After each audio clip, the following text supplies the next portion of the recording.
Representation matters. If you haven't heard that term before 2020, I bet you're hearing it a whole lot right now. And here at CBS 8, News 8, KFMB, right here in San Diego, we are representing with our diversity efforts. I'm so excited to be a journalist here in San Diego. This is paradise and a dream come true, not only for me, but for so many of my colleagues. So much so that we were featured in SD Black magazine with Michael Cox to talk about diversity in media and right here in San Diego. So let's bring in Michael Cox to talk a little bit about his magazine, his efforts. Thank you so much for joining me, my friend. How are you? Pretty good. How about yourself, Keristen? It is a beautiful day in San Diego. Okay, so Representation Matters is the title of one of your issues that we get to be in. I'm so excited. Why did you choose that for a feature? The reason why, because representation matters, because when you see someone that looks like you, someone in a place of, you could say, power, influence, or just in a place of any space, it gives you the opportunity to actually see yourself. It gives you the motivation, the encouragement, and that's definitely important, especially in the African-American community overall, but especially in, cities and counties like San Diego, where we're a smaller population, about 5.5%. So you definitely need to make sure that those people in places like yourselves, LaMonica, everyone, Heather Hope, everybody that is, showcased, because there might be another young African-American child or person at San Diego State that's looking to get into journalism, but that may be scared, that may think they may not be able to fit in. Seeing this and reading it, it helps them better, understand that there is a place for them. Okay, so that is really exciting. You got my attention with it. Let's talk a little bit more about SD Black magazine and some of the articles, some of the features, some of the covers, because I got a favorite. It's a certain football player that wasn't one of my favorites that was on the cover. So talk to me a little bit about the magazine and what we can expect from you guys in the next couple of months.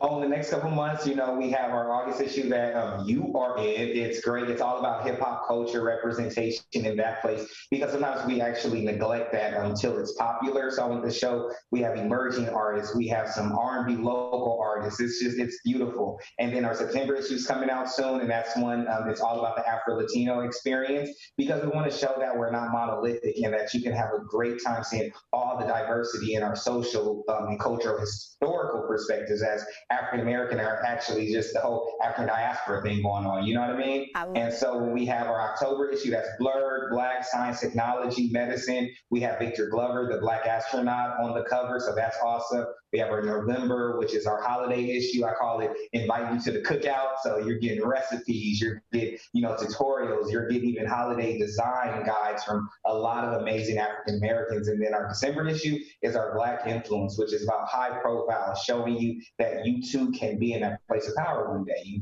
You'll learn from these people. You'll learn what it took to get them there, so you can also know the steps. Oh, I love that. You giving them the game for free. So give me some game and tell me, where can we get the magazine? How do we get it? How do we get a hold of your product? Okay, perfect. You can go to blacksdmagazine.com, or you can even go to our Instagram at blacksdmagazine.com. We have that in the product section. But if you go to blacksdmagazine.com, you can click on the magazine part in our navigator, and then it gets you right there. Now that we are going monthly, we are 12 issues throughout the year. So you can go to our monthly subscription. It's $20 a month. And each of those purchases helps make sure that we are able to tell more Black stories. I love it, because we're trying to tell more Black stories. I appreciate you, Michael. Thank you so much for joining us today, and thank you so much for recognizing News 8 and our diversity efforts. All right, so now let's talk about those diversity efforts. You see me with my colleagues. We were so excited. I'm going to tell you, this day was a whole lot of fun, and now the fun continues, because we're going to talk to my colleagues. Here we have LaMonica, we have Karlene, we have Heather, we have Brandon, and one of our newest colleagues, Marcus. So let's go talk to them right now. Hey, boo. I say that because I'd be like, I don't know everybody's name. We're still trying to get to know each other out here. It's a pandemic. All right. So, Heather, you have been here the longest. But before we do that, let's go down the line, just in case you're not familiar. We'll start at the right, and everybody introduce ourselves. All right, I'm Marcus Greaves, y'all. I'm so excited to be here with you guys. You know that? Yes. I'm telling y'all, man, I was so hyped when I saw the team. I was like, oh, we got a solid roster here. I like this. Welcome, Marcus. Come on, boo. Yeah, I'm Heather Hove, general assignment reporter. I've been here since 2015. 2015. I'm Kirsten. I've been here since June 1st. I'm still new, but we got somebody new, so I'm gonna let him keep the new title. LaMonica. Hello, I'm LaMonica Peters. I came last year in the height of the pandemic, October 2020. So a lot of people I'm just now getting to see. Yeah, it's tough to start a job in the middle of a pandemic. We still out there. We did it. And Karlene, your fourth time in this building, LaMonica? Yeah. I am Chief Meteorologist Karlene Chavis. I've been here for almost 3 years now. 3 years. All right. So, Heather, I'm going to start with you because you've been here the longest. Talk to me a little bit about what it means to you to not only be here in San Diego where the weather is perfect, okay? Not always, but most of the time. 90% of the time. Comparatively. Hey, compared to Portland, y'all, don't get me started. Responsibility. Hey, compared to Portland, y'all, let me tell you, we ain't talking about that yet. That's true. That's true. What does it mean for you? Yes, but representation obviously matters a lot. When I started in 2015, it was me and Brandon Lewis. We came about the same time. And there was another outgoing black reporter, and then the experience that most of us have kind of experienced, there's always one other black person at the station. When they're gone, you're the replacement. And so me and Brandon kind of like, we're 2 for 1, and we came in there at the same time. And it's been good because we're obviously in a place that we like to be at weather-wise, but then to be at the forefront of making more changes, having this representation here at our station at a time just so we can have more black, we can have more brown. API is really big right now, and for us to continue to tell those stories has really been great. Yeah, that's an incredible opportunity and responsibility that we don't take lightly. Marcus, the newest member to our team, talk to us a little bit about what this means for you. Well, this is big because one thing I like to say, and I'm going to say this to begin with, listen, there's some swag in this building, you guys. I mean, let's be honest. You know what I'm saying? I'm here for it. It's nice to see people that obviously you can relate to in certain areas. I mean, obviously as people, we can relate to each other in any way, but, you know, you see someone who looks like you, who talks like you. Like I said, sometimes we have a little bit of swagger that matches yours. You know what I'm saying? It's something a little nice. So this is great to not only meet everybody and obviously, you know, start to understand what it means to be a person of color, not only in San Diego, but here at CBS 8. So I'm just excited to experience something different, something new. This is the most people of color I've been working with since I started in media, so this is going to be something new, and I'm excited for it. Yeah, we're going to follow up on that later because I think this is probably the first time a lot of us have had this particular experience, and I'm swimming in it. I'm swimming in it. I'm going to swim in this dress LaMonica got on. I love it. I love this dress so much. Be on this I love the dress. It's so cute. Okay, so let's talk about it. LaMonica, this is big, right? We got all of us out here working together to make sure we're telling our stories. Well, absolutely. I think what it says is that we are committed to reaching not just the African American community, but all of our communities. And I do think it's important for people to be able to see someone who looks like them, someone who they might be able to relate to. It allows me to be able to do my job a little bit better, honestly. And that is part of the reason why I became a journalist, so that I could tell the stories that nobody, you know, would get to hear otherwise. So yeah, it's really important, and I'm really proud to be a part of this team. And I love it. Karlene, I don't know if I've ever told you this, but back when I was in college, I was like, I'm gonna do some weather. So I'm always excited to see you pop up because you are killing it, girlfriend. Tell us a little bit about what this means for you. It means a lot to me, especially growing up. You didn't see a lot of meteorologists that look like me, especially chief meteorologists that look like me. And so for me, I'm the type of person, if I don't see representation, if I don't see us, I'm going to make sure that we are there. So I worked hard in college. I got my master's to make sure I knew what I was talking about when it came to meteorology, so that I had an opportunity when I went to apply for a station. They could never say, oh, she's not qualified because she's not educated. Oh, she's not qualified because she didn't go to these different markets. I made sure that I went to the appropriate markets. I made sure that I went to a top market. As I came from a top market, it was like a boot camp for me. Did what I had to do to come here and be qualified as a chief meteorologist, regardless of the color of my skin. Yeah. Okay. So I'm gonna go back to piggyback off something you said earlier, Marcus. How does it feel to? Well, you kind of told us how it feels to walk into a building and see so many other people that look like you. I've worked in markets where you saw a lot of people that look like you behind the scenes, but never really on air. Does anybody want to share a little bit about the experiences you've had of being probably that token is what I felt like I was. It was a lonely experience for me. Does anybody want to share any more about how that may have felt and why this is so much better? I mean, you talked about behind the scenes. I ever worked with a black photographer, have maybe one black producer at one point in time. So we're still not always seeing that representation behind the scenes either. So it's a blessing we see up front, but obviously we still have so many strides to make, be it from the management level, be it from the production level, in so many areas. Yeah, one of the struggles, the biggest struggles I faced was I had to really kind of find my voice. Sometimes I feel like I'm so lucky to be in this position, like to live my dream job, because like when I say I got it out the mud, I got it out of the mud, and I needed to get it out the mud, because sometimes when I first started, I would pitch a story that may be representative of my community. And no one understood why it was important, because no one understood the cultural references, or no one understood why my community was infected or affected. And it was harder. So it made me all that much more a champion of, this is why this story is important. This is why this community is impacted. And I think we found for so much that happened last year with 2020, we had a lot going on. But with the death of George Floyd and the racial reckoning that we all faced last year, it was like, okay, so finally, maybe they will listen. Have you guys noticed a little bit more that maybe you get to speak out more, or are we still trying to fight that fight?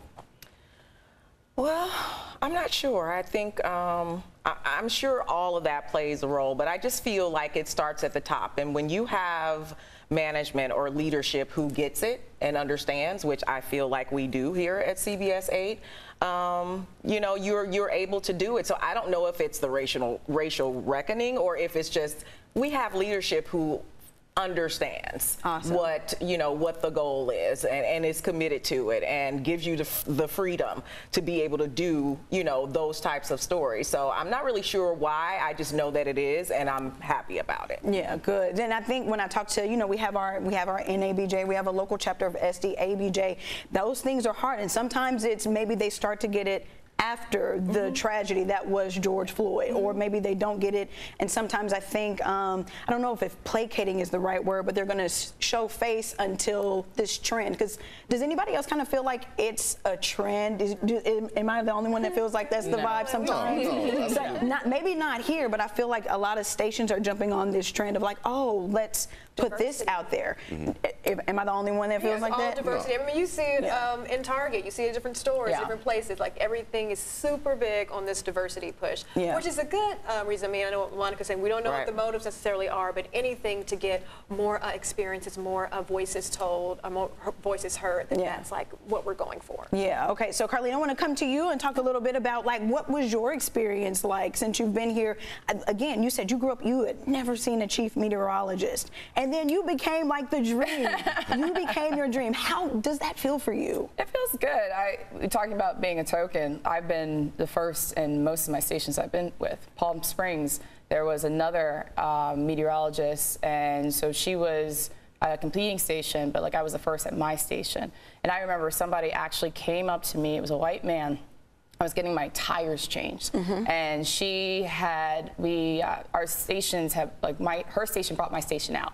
And so then they had both of us within the building. And then she ended up leaving because she got a job opportunity in another state. And he actually said to me, he's like, well, you couldn't have both of you at the same time. And it's like, how am I going to respond to something like that? Exactly. I was more in shock than anything else, didn't really know how to respond. But it's unfortunate that someone feels like only one of us can be seen at a station at a time. And so from that point on, it's like, geez, like that's how people view this whole situation. And so when I went to Miami, I was the first at my station and in my position. And so I worked as a weekend morning meteorologist for them, but I found out later that different diversity groups, radio stations had been reaching out to my station to say, you need to hire more people of color.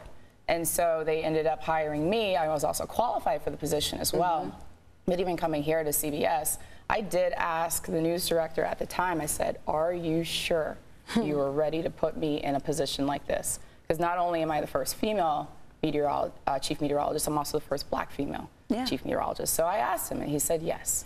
I wanted to have that conversation with you because people may not even understand that puts a level of stress on us, that it's like, well, the burden is now upon us to have a lot of responsibility, because what if they don't respond to us? That was one of my fears coming here. The African American population is not that large. I grew up where it was like 50% black. Yeah. And to come here was like, do they even want to see me? But to take job opportunities and have to think about that, I think it's probably a traumatic experience that you have to think, like, they might not even like me just because of the color of my skin. Well, yeah, you have to think about that, especially when you're choosing markets. I went to Palm Springs to start off because I was familiar with Southern California.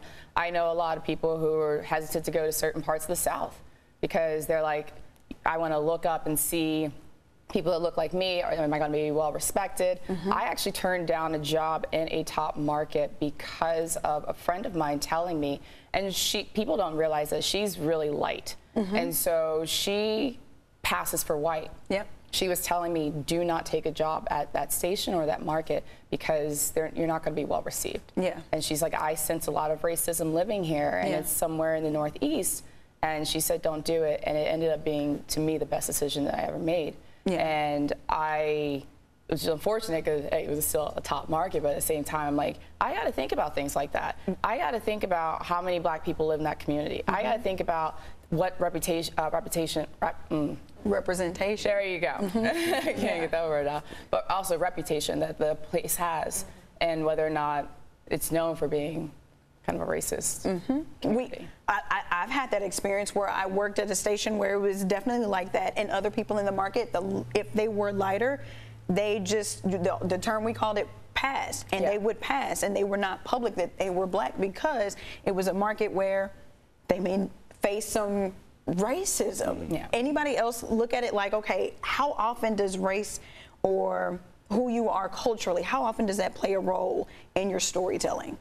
Oh, I mean, for me at least, I want to say it plays a huge role, just especially in sports, right? Because obviously, growing up as an African-American man, you look at it and it's like, listen, what do you know, right? What are you raised to do is, for everyone's mind, is play sports, right? So when you finally branch out, which is kind of what I want to do in media, is like, yeah, I know sports. I played football in college. I went through all that, but I want to show other cats, everything that, like, listen, man, there's something different other than just sports, right? You can branch out and do whatever you want. If you want to be a journalist, you could do that. Do you have to do sports? No, you can be a meteorologist. You can do whatever, right? You can do anything you want, but I just feel like a lot of the time, even myself, I got caught up in a lot of, like, stick to sports, because that's what people are going to look at me and see. They're going to say, oh, okay, Marcus, you played sports, so you know sports. So if I have an opinion on something else, they're going to be like, exactly. Are you sure? Are you sure, man? Like, you know football, you know basketball, but, like, do you really know about this? So, like, it's a long-winded answer, but just to bring it all back around, I mean, just at this station and seeing the difference of you guys, everybody else here, and how accepting they are at CBS 8, I mean, I think that's big, you guys. I'm telling you, like, that's something that made a decision for me. Like, I want to come here. Like, this is a spot that I can go. Trust me, I counted. I was like, how many black people work here? You know what I'm saying? Like, and that's something that a lot of people do, you know? And even if nobody says it, that's something I think a lot of us would do and have to do, just because you want to, like, be in a situation and be at a station that you have people who look like you, talk like you, like I said, and have some comfort to it. Yeah, for me, it was like, you know, I'm a long way away from my mama. I'm like, wait a minute, I'm here by myself. Am I going to have that somebody I can reach out and touch? Because it could be a very lonely experience for us when you're the only one, first of all, trying to fight the good fight. Because I love telling stories that represent my community. Like, for me, it's a calling to represent our community and then go back to our community and be hands-on and letting little kids know, just like me, hey, you can do anything you put your mind to. LaMonica, I sat back and listened to that podcast. You shared some gems, girlfriend. Yes, you did. So we also did a podcast for SD Black Magazine that was so fun. Remember, we had so much fun that day. We all decided we wanted to do it weekly. Put our schedules But it was so fun, and for me, it was so cathartic to just sit around. I call it soul food. It was like I just had soul food just being with y'all. Any thoughts or anything you want to share just about your experience, because you out here getting them streets, and girlfriend, like I said, you getting it. Well, I just think it's important that you be able to be who you are authentically. The more authentic you are, your personality, and I mean within the realms of being a professional, the better a reporter or an anchor you are going to be. And so I just think being here at CBS 8 is probably one of the only times in my career where I felt completely authentically myself. Yeah. And I'm just able to have the support of, you know, the management here to be able to go into the community and tell stories that you're not going to hear about otherwise, because I think being a Black woman, I have a different perspective, and I can look at certain situations and say, that's important, and I think maybe, you know, a lot of other people would want to know about this or care about this issue.